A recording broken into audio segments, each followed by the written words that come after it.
सभी भाई बहनों को जय यीशु की।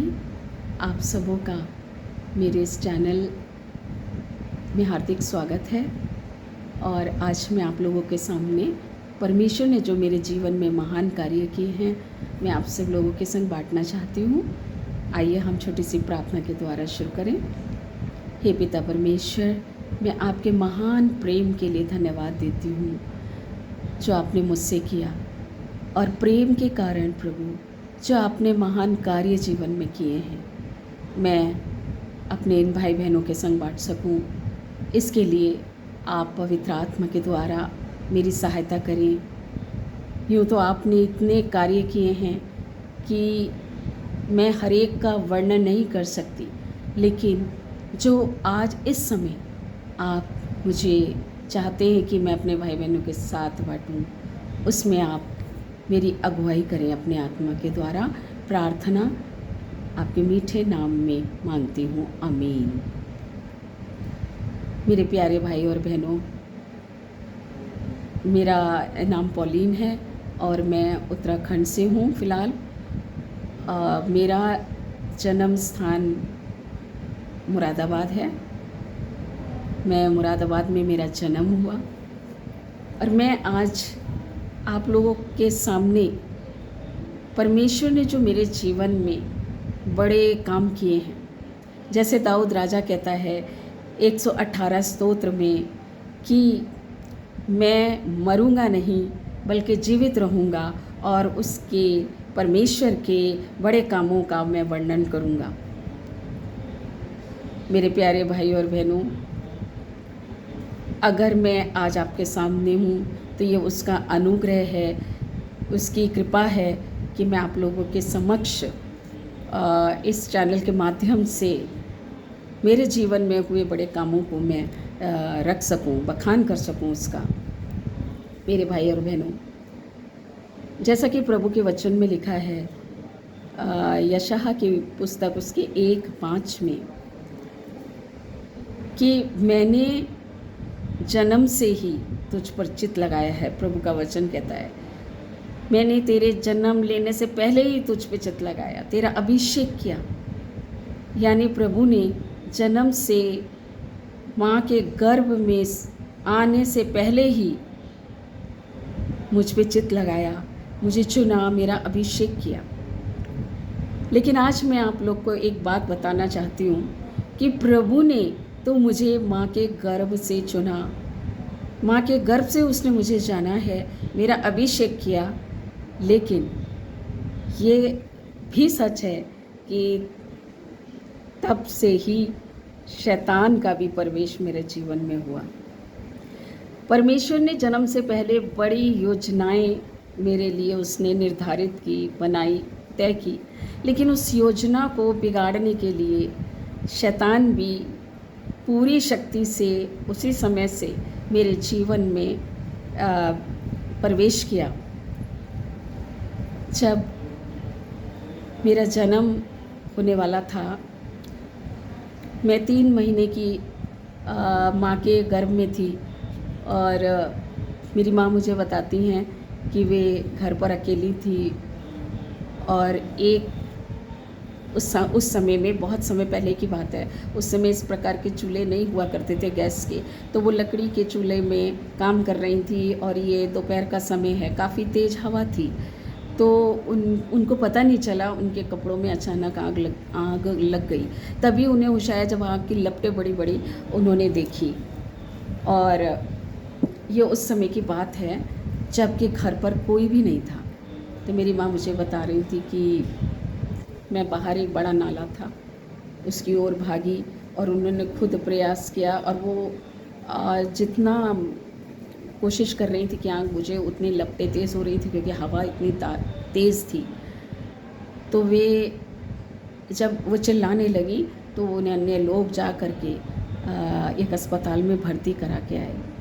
मैं आपको बताना चाहती हूँ उन दिनों कोई ऐसी सुविधाएं नहीं थी अस्पतालों में जिस समय की ये बात है, ना तो एसी था और उनको मतलब एक बड़े जाल में रखा गया था और डॉक्टर भी अचंभे में थे। मेरी माँ का और मेरा बचना नामुमकिन था। मम्मी इतनी ज़्यादा झुलस गई थी, केवल उनका चेहरा बचा था। तो प्रभु की इस महान योजना को शैतान ने उसी समय से बिगाड़ना चाहा। एक सुंदर वचन है 118:13 में कि उसने मुझे बड़ा धक्का तो दिया था, उसने मुझे तो धक्का तो दिया था कि मैं गिर पड़ूं, लेकिन यहोवा ने मेरी सहायता की। ये सत्य है। शैतान ने मुझे धक्के मारने शुरू करे और गिराना चाहा, मेरा नाश करना चाहा, लेकिन ये प्रभु का अनुग्रह है कि मेरी माँ भी सुरक्षित थी और अभी कुछ समय पहले उनका देहांत हो गया। 86 साल की होकर के मरी हैं, लेकिन मैं सुरक्षित रही। मैं आगे आपको बताना चाहती हूँ कि परमेश्वर ने, जब मैं 3 महीने की थी, 6 महीने की थी, 6 महीने की थी, और मेरी माँ मुझे बताती हैं कि मैं बहुत बहुत मोटी थी, अच्छी थी, और मतलब उस समय सारे लोग मुझे बहुत प्यार करते थे, और मम्मी मुझे गोद में लिए करके घर का काम कर रही थी। उसी समय कोई नहीं था, उस समय भी एक ओघड़ बाबा काले कपड़ों में हड्डी की माला पहने हुए, और वे भीख मांगता हुआ आ रहा था। तो जब मेरी माँ मुझे गोदी में जो लिए थी और धुलाई कर रही थी, उन्होंने मुझे सामने वो जो चारपाई थी उस पर बिठा दिया और वे सफाई करने लगी। तो उस बाबा ने मेरी मम्मी से कुछ पैसे मांगे। तो मेरी मम्मी के पास उस समय पैसे नहीं थे, तो उन्होंने अंदर से जाके उस बाबा को आटा वगैरह कुछ ला करके दिया।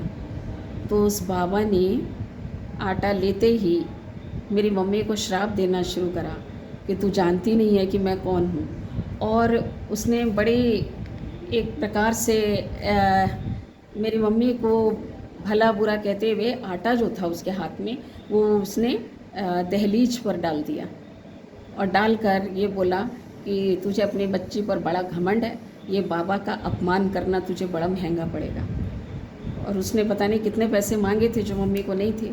तो बाबा ये कहते हुए कि तूने आज मेरी इच्छा को पूरा नहीं किया, तो आज से तीसरे दिन देखना, ये तेरी जो सुंदर बच्ची है, ये तेरी बच्ची नहीं रहेगी और तेरी गोद खाली हो जाएगी। तो ऐसे श्राप देते हुए, बुरा भला मम्मी को कहते हुए वह आगे बढ़ गया, और उसने बाहरी चौखट पे सारे आटे को डाल दिया।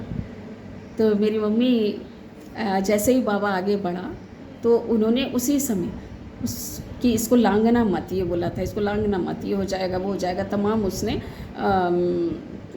श्राप दिए अपने शब्दों के द्वारा, और कहा कि भूल के भी इस आटे को मत लांगना। लेकिन मेरी माँ बताती हैं कि वो उसी समय अंदर गई और उन्होंने एक बाल्टी ली और पानी से सारा धो दिया, और वो कह रहे थे बेटी को, बच्ची को ले करके मत जाना अंदर। तो मेरी मम्मी उसी समय बताती हैं कि मैं तुझे उसी समय गोद में अंदर लेके चली गई। तो जब मैं इस 4-5-6 महीने की थी, उस समय फिर से ये शैतान का एक आक्रमण था जो मुझ पर हुआ, और वो उसने उसके द्वारा डराना चाहा मेरी मम्मी को, और मुझे मारने के लिए श्राप दिया। लेकिन इस बार भी परमेश्वर ने मुझे सुरक्षित रखा। उसके बाद कुछ साल के बाद, जब मैं बहुत छोटी थी, मुझे याद है कि मैं 2-3 साल की होंगी, 2-3 साल की थी, हाँ।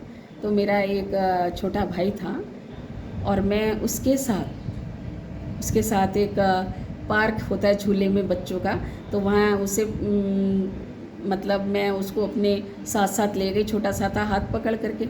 तो वहाँ हम लोग पार्क में झूला वगैरह झूल रहे थे। झूलते झूलते जब हम अपने घर की ओर जा रहे थे, तो एक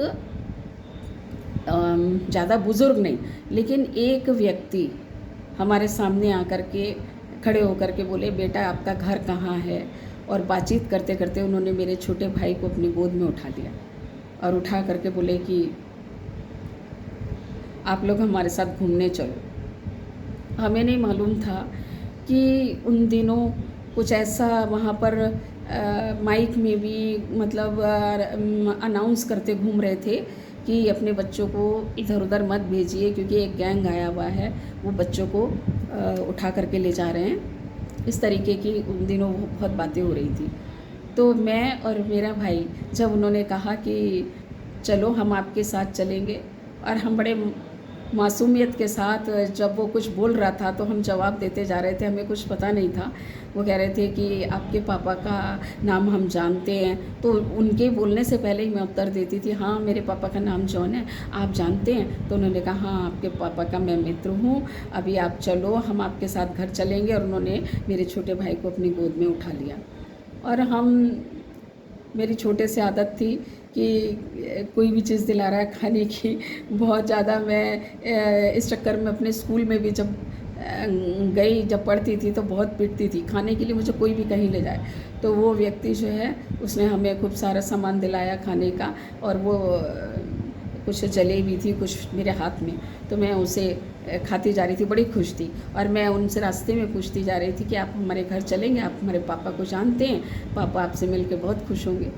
तो हमें सचमुच नहीं मालूम था इस व्यक्ति का इरादा क्या है, ये कौन है, ये अनजान व्यक्ति हमें कहाँ ले जा रहा है। और मैं और मेरे भाई को वो एक सोने स्थान पर ले गया, सुनसान, वहाँ पर कोई नहीं था, लेकिन वहाँ पर एक छोटा सा रेलवे का अस्पताल था। तो उसने मुझे और मेरे भाई को वहाँ खड़ा करके कहा कि मैं कुछ ही देर में मैं पीछे देख करके आता हूँ, और मेरे कुछ और साथी भी हैं, मैं आपको ले जाऊँगा, दोनों बच्चे यहाँ खड़े हो। और घर हमारा थोड़ा सा काफ़ी दूर था। तो उस समय भी परमेश्वर ने, मैं बहुत छोटी बच्ची थी, लेकिन इतनी वो सारा कुछ सामान लेके मैं खाती पीती जा रही। लेकिन जब मैंने कहा अंकल ठीक है, आप जल्दी आना, और लेकिन जब वो पीछे चला गया उस सुने स्थान में कि अस्पताल के पीछे जा रहा हूँ मैं, आप लोगों को लेके जाऊँगा, तो मुझे कहाँ से उस समय बुद्धि प्रभु ने दी। और मैं अपने भाई से बोली, ये लगता है सब जगह रिक्शा में बैठ के अनाउंस हो रहा है कि बच्चे पकड़ने वाले आए हुए हैं, एक गैंग आया हुआ है, अपने बच्चों को घरों में रखिए। तो मैंने अपने भाई का हाथ पकड़ा, और मैं बहुत तेज़ी से तेज़ चलते हुए, दौड़ते हुए मैं अपने घर आ गई। सचमुच ये परमेश्वर ही था, उस समय भी उसने मुझे ऐसी बुद्धि दी, पता नहीं कहाँ से, और मैं जो हूँ अपने भाई को लेकर के घर वापस आ गई। तीसरी बार ये प्रभु ने मुझे बचाया। मेरे साथ मेरा छोटा भाई था। तो मेरे प्यारे भाई और बहनों, मैं आपको आज सचमुच प्रभु के इस महान प्रेम को मैं बांटना चाहती हूँ कि कितना अद्भुत है उसका प्रेम, कितना महान है, हमसे वो कितना प्यार करता है। उसके आश्चर्य कर्म तो इतने हैं, भजन संहिता 40 और उसके 5 में लिखा है। इतनी उसकी कल्पना है, उसने जो हमारे जीवन में जो कार्य किए हैं वो इतने हैं कि अगर मैं उनका एक एक का वर्णन करना चाहूँ तो भी नहीं कर पाऊँगा। मैं तो खुलकर उनकी चर्चा करना चाहती हूँ, और मैं उनका बखान करना चाहती हूँ, जैसे दाऊद कहता है, बताना चाहती हूँ, लेकिन वो इतने हैं। कभी कभी ये सारी बातों को मैं सोचती थी, लेकिन मैंने कभी इसे गंभीरता से नहीं लिया। जब मैं स्कूल जाने लगी, अपने साथ के लोगों को शेयर करती थी, घर में इधर उधर शेयर करती थी, लेकिन मैंने कभी इन बातों को इतना गंभीरता से कि ये प्रभु का कार्य था, और प्रभु ने मेरे लिए मेरे जन्म से पहले एक बहुत बड़ी योजना बना करके इस दुनिया में भेजा, लेकिन किस तरह उसकी योजना को बिगाड़ने के लिए शैतान पीछे पड़ा हुआ था। और जब मैं थोड़ी बड़ी हुई, जब मैंने स्कूल जाना शुरू करा, मैं आज आप लोग को बताना चाहती हूँ कि मैं अपने क्लास में, मुझे याद है कुछ यादें इतनी ताज़ा हैं, इतनी फ्रेश हैं कि मैं उन्हें भूल नहीं पाती। स्वभाव से मैं बचपन में बहुत चंचल थी, हर डांस में, गाने में, स्कूल में, दूसरों की मोनो प्ले करने में, दूसरों की नकल बनाने में, इसमें मैं बहुत छोटे से ही, बहुत छोटी थी तब से मेरा ये स्वभाव था, चंचल स्वभाव की थी। तो जब मैं स्कूल में जाना शुरू करा तो घर में मेरी मम्मी मुझे अक्सर यीशु के बारे में बताया करती थी, उनके चिन्ह और चमत्कारों के बारे में। जब वो बाइबल पढ़ती थी तो बताया करती थी कि यीशु ही प्रभु हैं। यीशु के सिवा कोई दूसरा प्रभु नहीं है। यीशु सच्चे ईश्वर है।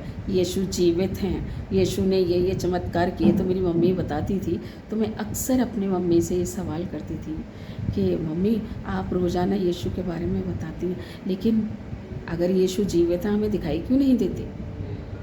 लेकिन मैं तो जब तक उनको देखूंगी नहीं तो मैं विश्वास नहीं करूंगी।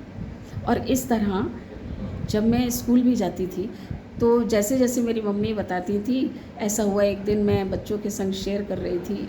रोज़ाना किसी ना किसी बात पे जब कोई बहस होती थी तो मैं यीशु के लिए बहुत बोस्ट करती थी। मतलब मैं यीशु को लेकर बहुत ढींग मारा करती थी। अगर वो कुछ बताते थे अपने ही बहुत छोटी थी जब, तो बच्चों के संग रामलीला होती थी तो वो भी देखने जाती थी और फिर आकर के अपनी कॉलोनी में करती थी। बहुत ज़्यादा मैं इस कारण मैं अपने पूरी कॉलोनी में बहुत मशहूर थी और मुझे सभी लोग उठा करके ले जाते थे, क्योंकि मैं बहुत अच्छा गाने में, नाचने में, और ये जो रामलीला देख के आती थी उसी को मैं पूरा नाटक हमारे कॉलोनी में मैं करती थी। तो ऐसा हुआ कि एक दिन मैं स्कूल जब गई तो मैं बच्चों से ज़िक्र कर रही थी कि तुमको पता है बस यीशु ही जीवित हैं, यीशु सच्चे ईश्वर हैं, उनकी तरह कोई दूसरा प्रभु नहीं है। उन्होंने बड़े बड़े चमत्कार किए हैं। उन्होंने अंधों को आंखें दी और उन्होंने रोगियों को चंगा किया, उन्होंने मुर्दों को जिलाया। और मैं यीशु का बहुत बखान करती थी। हर दिन का मेरा ये था, हर दिन स्कूल जाना। और मुझे याद है मैं चौथी कक्षा में होंगी, शायद 4th स्टैंडर्ड में। तो इस कारण मैं अपनी टीचर्स से बहुत पिटती हुई थी। जहाँ वो मुझे बिठाते थे मैं 4 बार जगह मेरी बदल जाती थी इस कारण, और मुझे बाहर खड़ा कर दिया जाता था कि हर समय यीशु की बातें, यीशु के लिए पोस्ट करती हो, बड़ी हो जाओ तो बोलना।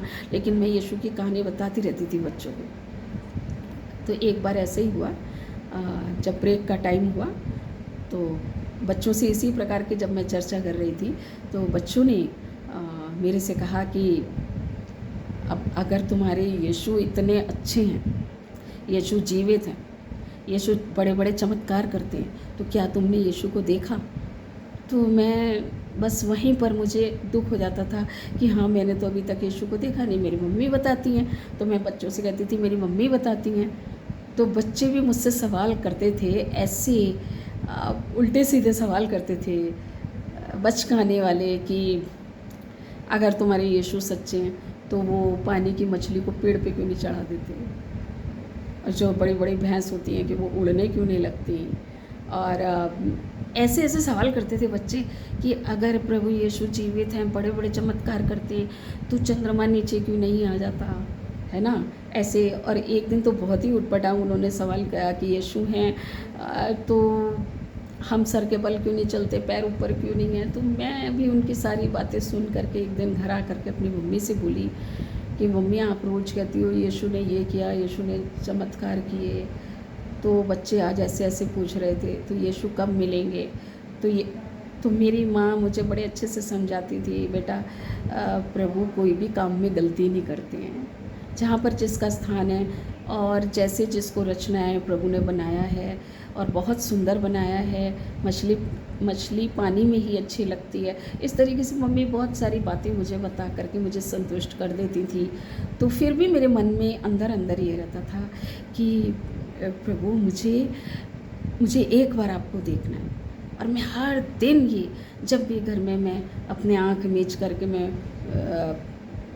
प्रार्थना में हर समय प्रभु के सामने मैं खड़ी हो जाती और मैं कहती कि प्रभु, एक तस्वीर थी जिसमें घुंघरे घुंघरे बाल हैं, तो मैं ये कहती थी प्रभु मुझे या तो क्रूस दिखा दो या तो अपना चेहरा दिखा दो, मुझे एक मिनट के लिए दिखा दो, 1 सेकंड के लिए दिखा दो। ऐसी मेरी प्रार्थना रोज़ होती थी। तो ऐसे होते होते मैं 8वीं में आ गई। मैं आपको बताऊँ, 8वीं में आ गई। रोज़ाना ये कहती थी कि अगर उस समय बड़ी भीड़ प्रभु के पीछे चला करती थी और प्रभु उस विशाल भीड़ को खिलाते थे। बाइबल में लिखा है उन्होंने 5 रोटी 2 मछली में बहुत बड़ी भीड़ को खिलाया। प्रभु ने अंधों को आँखें दी, प्रभु ने ये चमत्कार किया, प्रभु ने वो चमत्कार किया। तो प्रभु कहाँ है? मेरे अंदर ये जिज्ञासा रहती थी हमेशा प्रभु के बारे में और जानने की, देखने की। लेकिन हर दिन ऐसे सोचते सोचते मैं 8वीं क्लास में आ गई।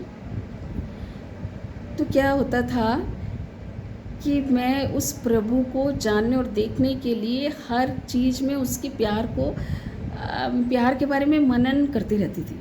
एक बार जब 8वीं में आई तो हमारे स्कूल के बच्चे पिकनिक में गए। तो पिकनिक में गए एक जगह, बहुत बड़ा रोज़ का गार्डन है, सुंदर फूलों का गार्डन है। तो वहाँ पर क्या हुआ, बहुत सुंदर सुंदर बड़े फूल थे, गुलाब के फूल थे।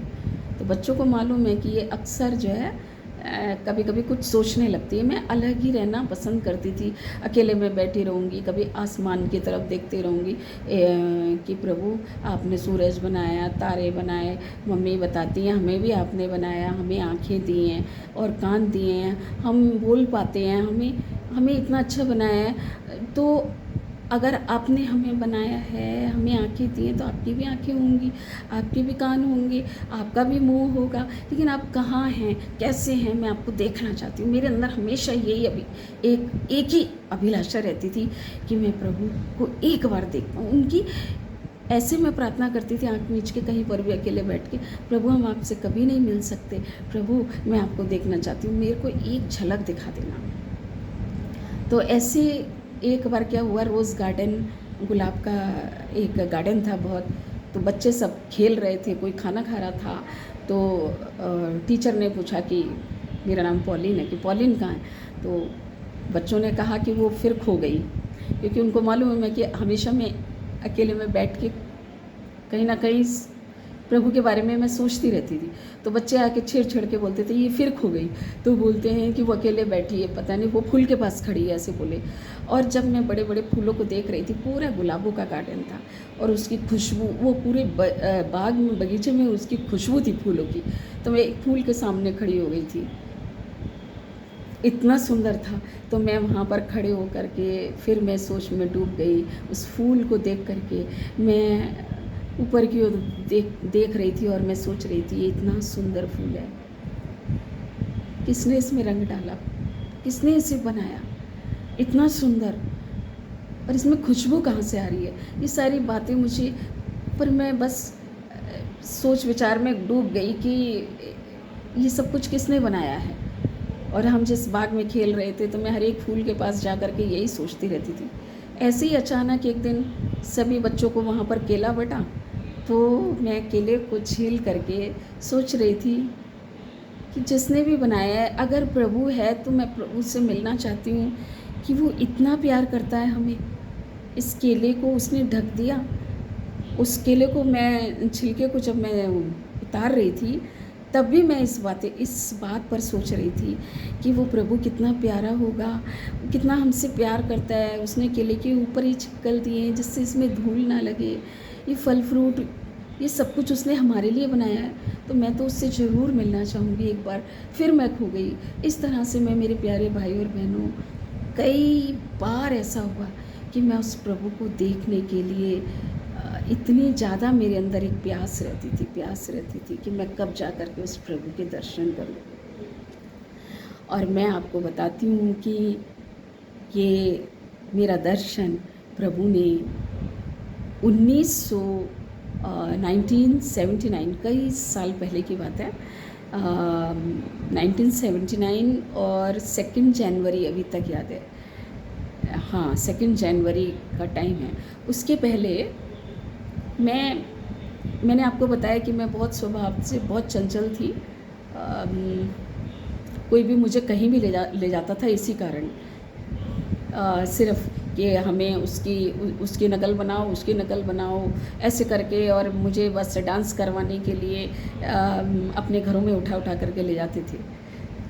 तो एक बार क्या हुआ, मैं, हमारे पड़ोस में एक शादी थी किसी बेटी की, तो वो घर बहुत सुंदर सजा हुआ था और बाहर भी, पहले मैं बाहर, जो अंदर दुल्हन थी उसे देख के आई, फिर मैं और मेरा छोटा भाई, हम लोग बाहर खड़े थे।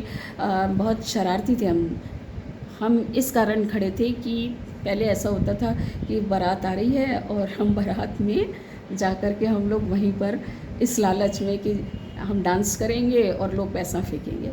तो मैं उस सारी सजावट में खो गई थी कि कितनी सुंदर सजावट है और अब दूल्हा आएगा, तो हम बारात के इंतज़ार में हम खड़े थे एक किसी कोने पे। तो हमारे यहाँ एक प्रार्थना करने के लिए जो एक पुरोहित आते थे, तो उन्होंने चुपचाप मेरे कान में आकर के कहा कि क्या देख रही हो यहाँ पर? तो मैंने कहा कि नहीं, आपको नहीं पता कितना सुंदर सजा है और अभी यहाँ पर बारात आने वाली है, इसलिए हम खड़े हैं। अंदर आप जाके देखो, बहुत सुंदर दुल्हन सजी है। तो मैं ये सब उनको बता रही थी। तो उन्होंने मेरे से बड़े प्यार से उन्होंने मुझे पकड़ा, कह रहे चलो अंदर चलो घर पे। ये सब जो है ना, ये तो कल उतर जाएगा, लेकिन एक जगह मैं तुम्हें प्रार्थना में लेके जाना चाहता हूँ। वहाँ बहुत अच्छी प्रार्थना है और उस प्रार्थना में तुम्हें ज़रूर जो तुम मांग रही हो वो मिलेगा। यहाँ ये सुंदरता देख रही हो ना, वहाँ पर तुम्हें एक जगह प्रभु तुमको ले जाएंगे, वहाँ पर ये सुंदरता सुबह सुबह उठ जाएगी। ये तो सब जो सजावट है ये सारी निकल जाएगी, और जो दुल्हन है वो देखो, मतलब वो भी आज सजी है लेकिन ऐसे ही कल नहीं वो श्रृंगार करेगी। तो ये सब कल उतर जाएगा और कल सोना हो जाएगा। वो ऐसे करके बता रहे थे। तो मेरे अंदर और जिज्ञासा हो रही थी, तो कहाँ पर आप मेरे को लेकर के जाओगे? नहीं, मैं एक जगह लेकर के जाऊँगा और वहाँ पर ना तुमको स्वर्ग का दर्शन आपको मिलेगा अगर प्रार्थना करोगी। बहुत अच्छी प्रार्थना है। तो वहाँ पर स्वर्ग जो है वो इतना सुंदर है, बहुत सुंदर है। तो वो मुझे स्वर्ग के बारे में वर्णन करते हुए बता रहे थे, वो इतना सुंदर है जैसे यहाँ पर ये जो सुंदरता तुम देख रही हो, सजावट देख रही हो, वहाँ पर हमेशा ऐसे ही रहता है। वहाँ पर कुछ भी उजड़ता नहीं है, वहाँ पर हमेशा ऐसे ही रहेगी सजावट। वहाँ पर कभी भी जैसी हैं चीज़ें वैसे ही रहेंगी, ना तो वो उतरेंगी, ना पर वहाँ पर कुछ भी फीका पड़ेगा। और स्वर्ग बहुत सुंदर जगह है, वो आपको दर्शन मिलेगा, आप मेरे साथ चलो। तो वो ऐसे करके मुझे स्वर्ग का वर्णन कर रही थी और मैं एकदम एक टक उनकी आंखों की तरफ देखते हुए मैं खो गई। फिर उसी मतलब मैं कल्पना करने लगी कि स्वर्ग कैसा होगा। तो मैंने उनसे एक सवाल करा, मुझे पक्का वायदा करो, आप प्रॉमिस करो कि ये सब मुझे मिलेगा और वहाँ पर आप मुझे ले चलोगे। मैं नहीं, वहाँ पर आपको प्रभु ले जाएंगे। तो मैंने कहा प्रभु, लेकिन मुझे तो पहले प्रभु को देखना है। तो उन्होंने मुझे कुछ जवाब नहीं दिया। वो कह रहे हैं कि हो सकता है आपकी ये भी इच्छा पूरी हो, तुम चलो। कुछ दिन के बाद हम एक प्रार्थना में गए, एक बहुत बड़ी जगह प्रार्थना होनी थी। तो वहाँ पर जो गिरजाघर था, वहाँ पर अंदर पहले दिन स्तुति आराधना और बाइबल के क्लासेस लगते थे। सारा दिन बाइबल स्टडी होती थी। शायद मेरी उम्र उस समय ऐसी 14-15 थी बस। तो मैं आपको बताना चाहती हूँ कि प्रभु को देखने के लिए जो मेरे अंदर इच्छा और लालसा थी, इसके चलते मैं आज तक ऐसा मैंने उपवास नहीं रखा। पहले दिन मुझे याद है कि सारे बच्चे जो हैं वो नाश्ता करने के लिए जब सुबह गए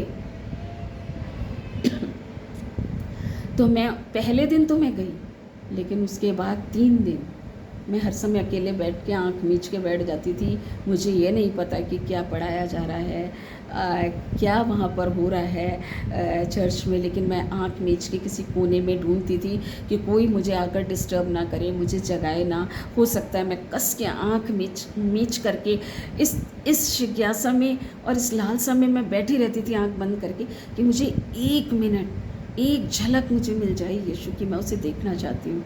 और ऐसा हुआ कि पहला दिन हो गया, दूसरा दिन आया, मुझे कोई आकर के बोलते थे जाओ तुम्हें काउंसलिंग हो रही है, वो ब्रदर तुमसे मिलना चाहते हैं, वहाँ पर जाना है तुम्हें, अब इस समय वहाँ जाना है।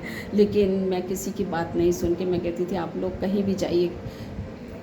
कोई खेलने बाहर निकलता था, कोई फ्री टाइम भी होता था तो बच्चे घूमते थे, मुझे बुलाने आते थे। लेकिन मैं आपको बताना चाहती हूँ कि मेरा मन किसी बात में नहीं लगता था। मेरे मन में एक ही बात, बस भरी हुई थी कि मैं कब प्रभु को देखूं, मुझे एक झलक मुझे प्रभु दिखा दे। तो ऐसा हुआ कि दूसरे दिन मैं बहुत निराश हो गई और मैं एक चर्च के कोने में जा कर के, स्तुति आराधना चल रही थी, सब उस स्तुति आराधना कर रहे थे और उस समय मैं कोने में बैठ कर के मैं आंसुओं से रोने भी लगी। मैं कह रही आज तो दूसरा दिन हो गया और आज भी आप मुझे दिखाई नहीं दिए और कल तीसरा दिन है, सब लोग अपने अपने घर चले जाएंगे, लेकिन प्रभु मैं बहुत ज़िद्दी हूँ, बहुत ज़्यादा ज़िद्दी हूँ। अब मुझसे स्कूल में बच्चे पूछेंगे तो मैं उनको क्या बताऊंगी, इसलिए आपको मुझे दर्शन देना ही पड़ेगा, आपको मुझे दिखाई देना ही पड़ेगा, नहीं तो मैं प्रभु से मैंने बोला मैं यहीं पर चौखट पे आगे जो वेदी थी, तो मैंने कहा मैं यहीं पर सर पटक पटक करके मैं यहाँ पर अपनी जान दे दूँगी, लेकिन आपको नहीं मालूम मैं घर वापस नहीं जाऊँगी आपको लिए बिना, और आप मुझे, मैं ज़्यादा नहीं लेकिन मैं आपको एक सेकंड और 1 मिनट के लिए मैं आपकी झलक चाहती हूँ, मैं घर वापस नहीं जाऊँगी। मैं इस तरीके से जिद में रही और मैं आपको बताना चाहती हूँ कि तीसरा दिन आया तो सब लोग मुझे रूम में लेने के लिए आए। उसके एक दिन पहले की बात है, मैं रात में 12 बजे तक चर्च में बैठी रही। फिर उसके बाद मुझे सब बच्चे फिर सुबह जब मैं सोने के लिए गई तो कोई ब्रदर वहाँ पर लाइट ऑफ पंखा बंद कर रहे थे, तो 12 बजे थे रात के, तो फिर उन्होंने मुझे वापस पहुँचा दिया और मैं अपने बिस्तर में बैठ कर के फिर मैं कहने लगी प्रभु कल तीसरा दिन है, प्लीज़ मुझे दर्शन ज़रूर देना। तो ऐसा हुआ, तीसरे दिन की बात है, मैं क्योंकि देर से सोई तो मैं सुबह उठ करके मैं सोई रही थी, तो कुछ बच्चे मुझे जगाने आए, तो उन्होंने मेरी डायरी देखी, ये तो ना लिखती है ना वहाँ पर ध्यान दे रही है। तो वो लोग मुझसे पूछ रहे थे कि तुमको क्या चाहिए, तो मैंने कहा मैं किसी को नहीं बताऊंगी, लेकिन मैं यहाँ पर एक एक इच्छा लेकर के आई हूँ और जब तक अगर वो पूरी नहीं होगी ना तो मैं यहाँ से नहीं जाने की। और मुझे मालूम है कि आज तीसरा दिन है, सभी बच्चे अपने घर वापस चले जाएंगे। तो आपको बताऊं उस दिन ले हैंड प्रार्थना हो रही थी, अभिषेक की प्रार्थना चल रही थी, तो मैं नहीं जानती कि मुझे कौन, मैं आँख मीच के कस के पीछे बैठी हुई थी, मुझे कोई उठा करके बाहर ले गया कि सबके लिए प्रार्थना हो रही है, आप भी चलो आप भी चलो। तो मुझे कौन पकड़ के आगे ले गया और वहाँ जो टीम आई थी प्रार्थना के लिए, वहाँ ले जा करके मुझे किसी ने सामने खड़ा कर दिया और मैं कस के आँखें बंद सहित मैं वहाँ जा कर के खड़ी हुई। तो मुझे नहीं मालूम कि कब मेरे सर पर कौन आया, कोई भाई या बहन, किसने हाथ रखा, मुझे कोई होश नहीं, क्योंकि मैं बंद आँखों से खड़ी थी। और जैसे ही किसी का हाथ मेरे सर पर आया था तो मुझे लगा कि एक बहुत बड़ी रोशनी मैंने देखी, जैसे कि मैं सूरज के अंदर चली गई हूँ, सिर्फ प्रकाश के, मुझे कुछ नहीं दिखाई दे रहा था। और तेज़ जैसे बिजली कड़कती है, जैसे बिजली कड़कती है, ऐसे बिजली कड़की और मैं वहाँ पर मूर्छित हो गई। जैसे ही मैं नीचे बेहोश हुई, मेरे प्यारे भाई और बहनों, ये मेरा पहला एनकाउंटर था प्रभु यीशु के साथ। और मैंने अपने आप को बस उस कलवरी पहाड़ पर देखा। एक बहुत ही ऊंची जगह है और वहाँ दोनों तरफ अंधकार है और मैं उस प्रभु को देखते हुए इतना चीख पड़ी, चिल्ला पड़ी और मैं उनका पैर पकड़ के रोती जा रही हूँ। और मैं आपको बताऊँ, मैंने तो प्रभु यीशु का कुछ और रूप मांगा था, लेकिन मुझे नहीं मालूम था प्रभु मुझे अपने प्रेम का वो रूप, मुझे उस रूप में प्रभु मुझे दर्शन देंगे, मैं नहीं जानती थी। और प्रभु के उस दोनों हाथ उस क्रूस पर फैले हुए थे और प्रभु पूरी तरह निर्वस्त्र थे मेरे भाई बहन, जो दर्शन मैंने देखा। और दोनों तरफ एक बड़ी खाई है, मैं देख रही हूँ कि दोनों तरफ इतना अंधकार है उस जगह पे, लेकिन जहाँ पर यीशु क्रूस पर है वहाँ तेज प्रकाश है। और मैं चीखे जा रही हूँ, मैं चिल्लाए जा रही हूँ। आपको बताऊँ, मैं 2-3 घंटे का ये मेरा दर्शन था और मैं पैरों को पकड़ करके मैं इस तरह चीख रही थी, किसी को नहीं मालूम था। दोपहर हो गई, सारे बच्चे, पूरा चर्च खाली हो गया था, वो लोग सब लंच के लिए चले गए थे, मुझे अकेला छोड़ के कि इसको हिला रहे हैं लेकिन इसे तो अपने होश में नहीं है करके मैं वहाँ पर इतना चीखे मार रही थी कि शायद अगर जब हम अपने होश में होते हैं तो हम रोते रोते हिचकी लेने लगते हैं, हम रो ही नहीं पाते, जितनी हमारे शरीर में शक्ति है और जितने आँसू हैं वो सब अगर बह जाएँ तो हम कहाँ रो पाते हैं। और लेकिन उस अवस्था में जो मैं रो रही थी, ऐसा लगा मेरे शरीर का सारा पानी निकल गया है, मेरा शरीर बर्फ़ की सिल्ली की तरह बन गया था। लेकिन मैं प्रभु के पैरों में इतनी बड़ी कील देख रही थी। आज मैं आपको बताना चाहती हूँ कि प्रभु के शरीर में मैंने मांस नहीं देखा। प्रभु के शरीर में मांस नहीं, केवल जैसे एक हड्डी का कंकाल होता है, और प्रभु के मुंह पूरा खून से भरा हुआ था। उनकी एक आंख पूरी फूटी हुई थी, और प्रभु के ऊपर जो कांटों का ताज था वो इतना बड़ा था, और वो कांटे पूरे माथे में आगे निकल रहे थे। मैं उसका वर्णन नहीं कर सकती। कई जगह मैंने अपनी गवाही दी है, और उस समय तो मैं नहीं बता पाती थी, लेकिन काफ़ी समय के बाद अब मैं इस चैनल के माध्यम से आपको बता रही हूँ हिम्मत करके, कि जब मैं वो दर्शन देख रही थी, मैं बस एक ही बात कह रही थी, प्रभु आपको तो छोड़ करके सब चले गए, यहाँ पर कोई भी नहीं है, और आपने मुझसे इतना प्यार किया, अब मुझे कोई नहीं चाहिए। मैं वापस घर नहीं जाना चाहती, मैं मम्मी पापा के साथ नहीं रहना चाहती, मैं दुनिया में नहीं जाना चाहती। यीशु, मैं आपको इस अवस्था में अकेले नहीं छोड़ के जाना चाहती। और मैं पूरा चीख के रो रही थी, और प्रभु पूरी तरह निर्वस्त्र थे। ऐसा नहीं है कि जैसा हम तस्वीरों में देखते हैं, ऐसा नहीं था। वो अलग ही एक भयानक अवस्था में, एक बहुत ही मिजरेबल कंडीशन में मैंने यीशु को देखा, और जो कीलें लगी थी प्रभु के पैर में वो इतनी बड़ी थी। तो मैं सोच रही थी कि मैं इस कील को कैसे निकालूं। तो मैंने उस दर्शन में देखा कि मैंने पूरे साहस को बटोरा, और मैं उस प्रभु के उस कील को मैंने जैसे ही उठा करके फेंका, और मैं देखती हूँ कि प्रभु उस क्रूज से नीचे आ गए, क्योंकि अब सपोर्ट नहीं था हाथ में, उनके हाथ पूरे चिर गए, और मैं नदी की तरह, वो जो यीशु के शरीर से खून है वो मेरे ऊपर गिर रहा था, और यीशु ने मुझे पूरी तरह मेरा आलिंगन कर लिया, और हम दोनों ऐसे लिपट कर खड़े हुए थे। मैं प्रभु को मैंने कस के पकड़ रखा था, और मैं तेज रो करके ये कह रही थी, यीशु मैं आपको छोड़ करके कहीं नहीं जाऊँगी, मैं आपको छोड़कर कहीं नहीं जाऊंगी, प्लीज़। और मैं ये देख रही थी कि मैं जितना ज़्यादा उनको टाइट कर रही थी, तो वो मुझे छुड़ाने का प्रयास कर रहे थे, और एक धीमी आवाज़ में बोल रहे थे, अभी नहीं, अभी मैं पिता के पास नहीं गया हूँ। और एक धीरे से कह रहे थे, क्या तुम मुझे इतना ही प्यार करोगी? और मैं कह रही थी, मुझे बहुत दुख हुआ था इस शब्द को सुन के। मैं पकड़ के मैं उनके पूरे शरीर से लिपटी खड़ी हूँ, और मैं उनका खून पोंछ रही थी अपने कपड़े से, और मैं कह रही थी, यीशु आप ऐसी बात कह के मुझे इतना दुख दे रहे हो। पहली बात तो मैं आपको छोड़ के ही नहीं जाऊँगी कहीं।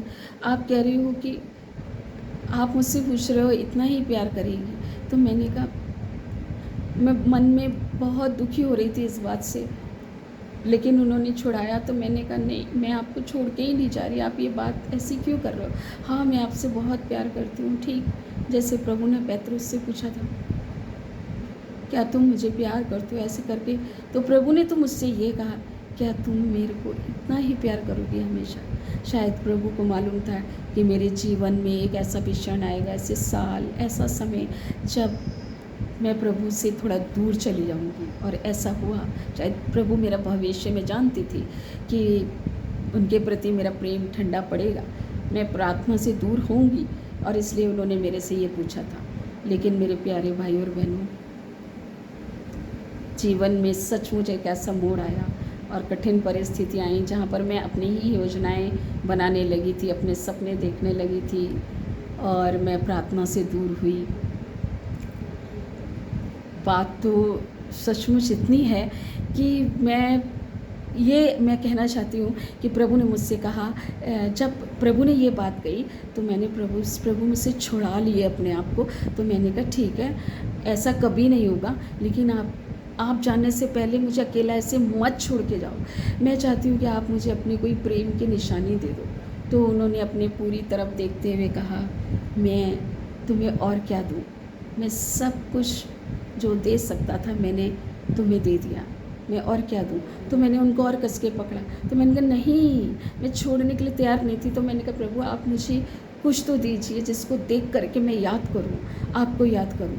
तो क्या हुआ, थोड़ी देर के बाद उन्होंने अपने उस क्रूस की तरफ देखा जिसके ऊपर वो टंगे थे, और मेरे प्यारे भाई और बहनों, वो क्रूस कोई साधारण लकड़ी का क्रूस नहीं था जैसे कि हम पिक्चरों में देखते हैं या जैसा उसे बनाया जाता है स्मूथ, लेकिन प्रभु को जिस पर टांगा गया था वे बहुत एक ऐसा खुरखुरा पुराना पेड़, मतलब इसका मतलब बहुत ही पुराना पेड़, और 2 हिस्से में उसे रस्सी से बांध रखा था और वे खुरखुरा था, जैसे कांटे कांटे उसमें भरे रहते हैं, ऐसा मैंने देखा। और प्रभु ने ऊपर देखा और जिस पर वो टंगे थे उन्होंने पता नहीं कैसे उस चीज़ को उखाड़ करके मेरी गोद में रख दिया। और ये मेरा दर्शन था मेरे भाई बहनों, और मैं उस क्रूज़ के ऊपर पूरा लेट कर उस क्रूज़ को मैं चूमती जा रही हूँ, और मैं एक ही बात कह रही थी, ओ ये तो मुझे हमेशा याद दिलाएगा कि मेरे प्रेमी ने इसके ऊपर अपनी जान दी है, इसे मैं नहीं छोड़ूंगी। और मैं उस क्रूज़ को बस प्यार करती रही, और सभी लोग आकर के मेरे हाथ पैरों को मसल रहे थे। बच्चे, उस समय मैं होश में नहीं थी, मेरे हाथ पैर मसले जा रहे थे, मुझे होश में लाने के लिए वो लोग पूरा प्रयत्न कर रहे थे, बार बार मुझे हिला हिला करके। सभी लोग जो वहाँ पर थे और बच्चे और जितने जो टीम आई थी, जो पास्टर्स थे, जो ब्रदर थे, वो मुझे उठा करके ये पूछने की कोशिश कर रहे थे। मेरी आंखें नहीं खुल पा रही थी क्योंकि मेरा पूरा शरीर बर्फ़ की तरह हो गया था। ये 3 घंटे मेरा दर्शन था, और वो मुझे बार बार कान में वो लोग कुछ पूछ रहे थे, लेकिन मेरा जवाब यही निकल रहा था बार बार, यीशु, हालेलुया, बस यही मैं चिल्ला रही थी।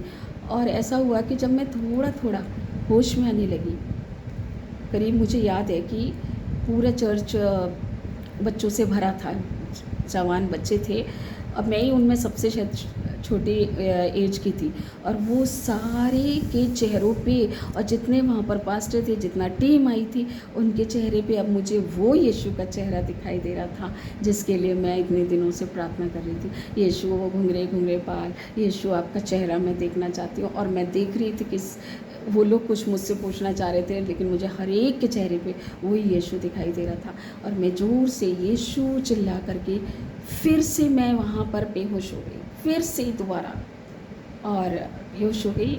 तो मैं उस समय, मैं आपको बताऊँ, मैं स्वर्ग चली गई, और स्वर्ग का इतना सुंदर कि मैं अपने शब्दों में आपसे वर्णन नहीं करती। जो हमारे पुरोहित ने कहा था कि तुम स्वर्ग, प्रभु तुमको ले जाएगा करके, स्वर्ग में जब मैं गई तो मैं देख रही हूँ वहाँ सैकड़ों दूत हैं, स्वर्ग दूत, और मैं एक छोटी फरिश्ता बन गई हूँ। और मैं मतलब मैं उड़ते उड़ते एक बहुत सुंदर, मैं उस समय तो कोई बाइबल नहीं पढ़ती थी ज़्यादा, ना मुझे मालूम था, प्रकाशना ग्रंथ मैंने कभी नहीं पढ़ा था। आज मैं जो उसका वर्णन देखती हूँ, जो यूहन्ना ने किया है स्वर्ग के बारे में, मैंने सब कुछ उस समय देखा था। और मैं देख रही थी, मैं उड़ते उड़ते एक बाग बगीचे में गई हूँ, बहुत सुंदर वहाँ पर फूल है, जो मैं छोटे में देख के कहा करती थी, वो कौन है जिसने इन फूलों को बनाया है, और मैं उससे मिलना चाहती हूँ। तो मैं उस बगीचे में गई हूँ, और मैं उड़ उड़ के एक फूल को जब मैं तोड़ने जाती हूँ, उड़ के एक फूल के पास जाती हूँ, तो मेरे कान में कोई बोलता है, ये फूल टूटने वाले नहीं हैं, ये तुमसे नहीं टूटेंगे, क्योंकि ये स्वर्ग के हैं, दे बिलोंग टू हेवन। ऐसे किसी ने मुझसे इंग्लिश में कहा, दे बिलोंग टू हेवन। और मैं उड़ते उड़ते फिर उसके बाद एक बहुत बड़ी नदी आई है, और इतना साफ चमकता हुआ पानी है, वो नदी में हर प्रकार के जानवर हैं। तो मैं एक जानवर के ऊपर बैठती हूँ, और वहाँ से उड़ते हुए कभी हाथी के ऊपर बैठती हूँ, कभी शेर के ऊपर, और मैं थोड़ा सा डरते डरते उनसे पूछती हूँ कि तुम मुझे खाओगी तो नहीं?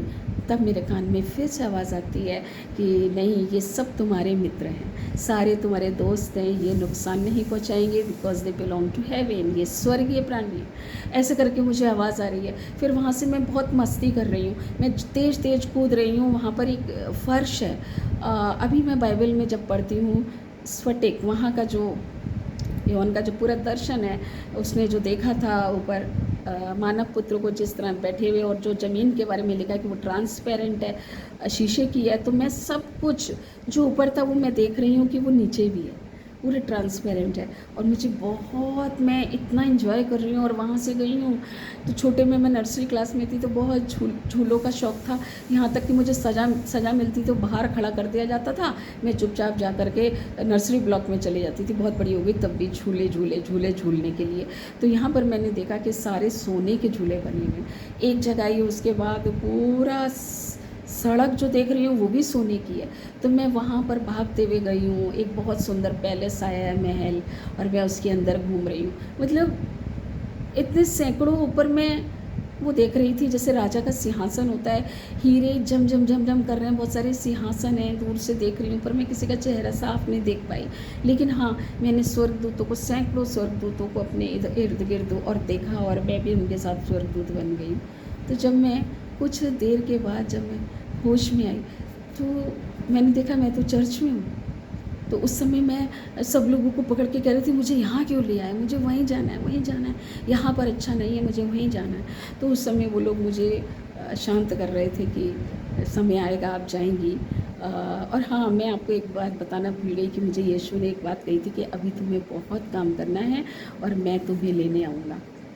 ये उनका आखिरी शब्द था और यीशु ये कह के गायब हो गए थे। और मैं क्रूज़ के साथ वहाँ पर लेटी थी, क्रूज़ के ऊपर मैं चूमती जा रही थी क्रूज़ को। मेरे प्यारे भाइयों और बहनों, ये मेरा फर्स्ट एनकाउंटर था 1979 में। उसके बाद भी आज मैं यहीं समाप्त करूँगी, क्योंकि कहने के लिए बहुत सारे ऐसे कार्य हैं बड़े महान जो प्रभु ने मेरे जीवन में किए। और आज के लिए इतना ही काफ़ी। मैं अगले वीडियो में और मैं उन सब कार्यों का आपके संग बखान करूँगी जो मेरे जीवन में प्रभु ने किए। सबों को जय मसीह, जय यीशु।